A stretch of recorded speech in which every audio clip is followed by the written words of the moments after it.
미국과의 관세 협상 시한이 엿새밖에 남지 않은 가운데 산업부 장관과 통상교섭본부장이 현지에서 추가 협상을 이어갑니다. 통상당국은 애초 어제로 예정됐던 귀국 일정도 미루고 막판 총력전에 나섰습니다. 관세 협상 소식 경제부 최하영 기자와 자세히 알아보겠습니다. 어서 오세요. 안녕하세요. 네, 먼저 우리 통상당국이 미국과 추가 협상에 나서죠. 네, 이 김정관 산업통상자원부 장관과 여한구 통상교섭본부장이 미국과 추가 협상에 나섭니다.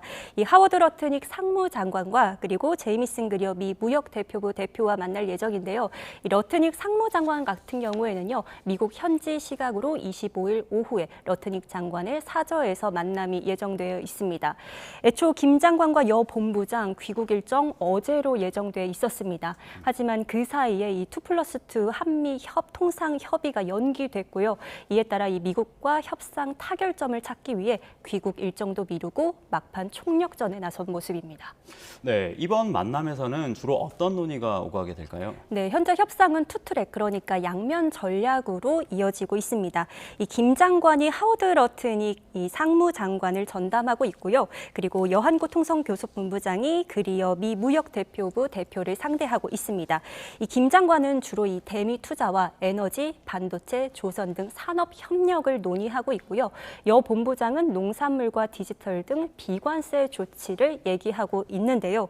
이 추가 협상에서는 이 미국의 관세를 낮추기 위해서 우리나라가 뭘 더 추가로 내줄 수 있는지를 논의할 것으로 보입니다. 이에 대해 미국 측이 입장을 전하고 또 이에 대한 우리 측의 입장을 전달하는 자리가 될 것으로 보입니다. 네, 그런데 미국과 2+2 통상 협의가 연기되면서 현재 통상당국만 남아서 협상을 벌이고 있습니다. 앞서 고위급 협의가 오가지 않았습니까? 네, 김 장관이 더그버건 미 백악관 이 국가에너지위원장과 면담했습니다. 이 자리에서 미국은 우리나라와의 에너지 협력을 강조했는데요. 이 트럼프 대통령이 중점적으로 추진하고 있는 알래스카 LNG 사업에 우리나라의 참여를 요청한 것으로 보입니다.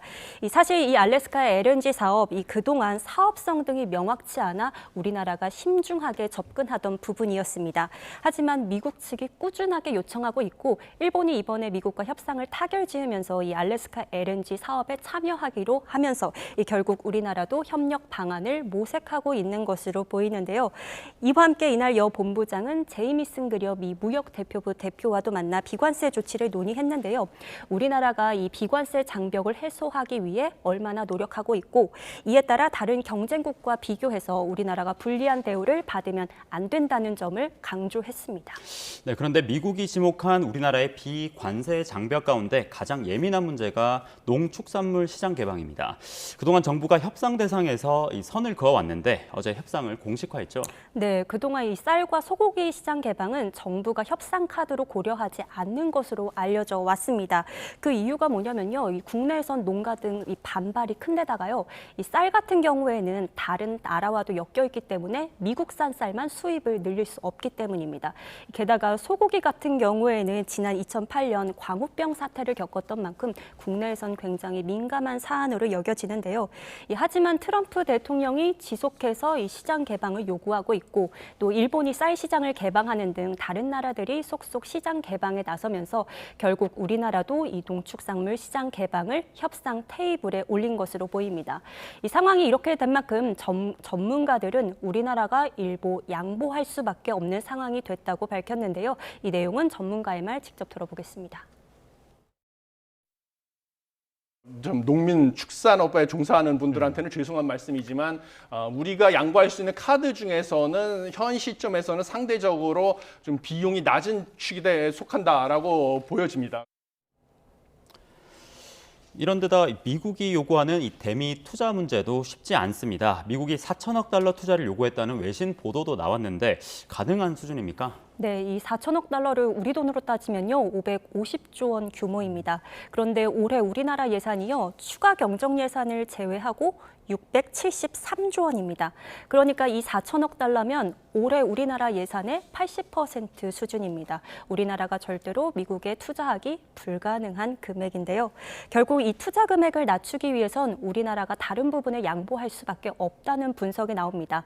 앞서 말씀드린 농축산물 시장 개방뿐만 아니라요, 뭐 에너지나 조선, 반도체 산업 투자를 더 늘리거나 아니면 정부가 투자 보증을 서는 방안도 대안으로 거론되고 있는데요.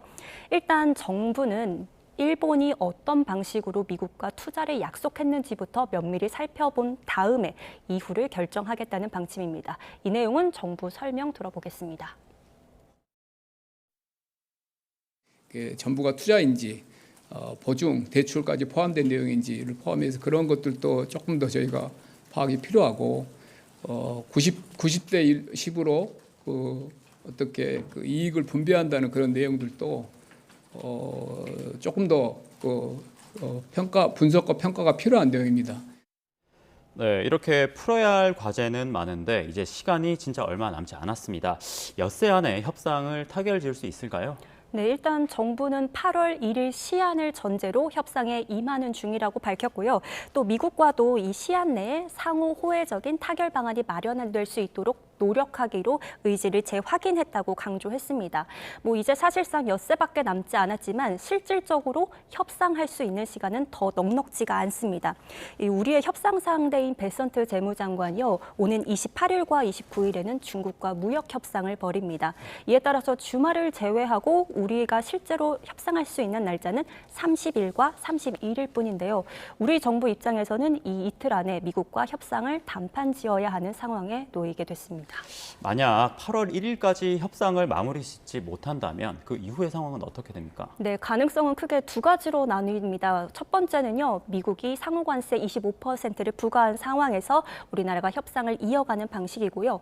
두 번째는 그래도 미국이 한국 측의 노력을 반영해서 상호관세를 추가 유예해주는 상황에서 협상을 이어갈 수 있습니다. 일단 전문가들은요, 이 트럼프 대통령의 성향을 봤을 때 상호관세를 25% 매긴 상태로 협상이 이어질 가능성이 크다고 보고 있는데요. 이럴 경우 뭐 단기간은 버틸 수 있지만 협상이 장기화될 경우가 문제입니다. 이 다른 나라가 관세를 낮춘 상황에서 우리나라만 높은 관세가 부과되기 때문에 당연히 수출에 타격을 입을 수밖에 없는데요. 이 우리나라 전체 수출의 20%를 대미 수출이 차지하고 있습니다. 이 대미 수출이 급감할 경우에는요, 우리나라의 경제 침체가 가속화할 수 있다는 우려도 나오고 있는데요. 다만 앞서 말씀드린 대로 우리나라가 8월 1일 시한 안에 이 협상 타결을 목표로 한 만큼 앞으로의 상황은 조금 더 두고 봐야 할 것 같습니다. 네, 대미 관세 협상 상황 쉽지 않아 보입니다. 우리 정부도 상당히 고심이 깊을 것으로 보입니다. 지금까지 경제부 최하영 기자와 이야기 나눠봤습니다. 고맙습니다.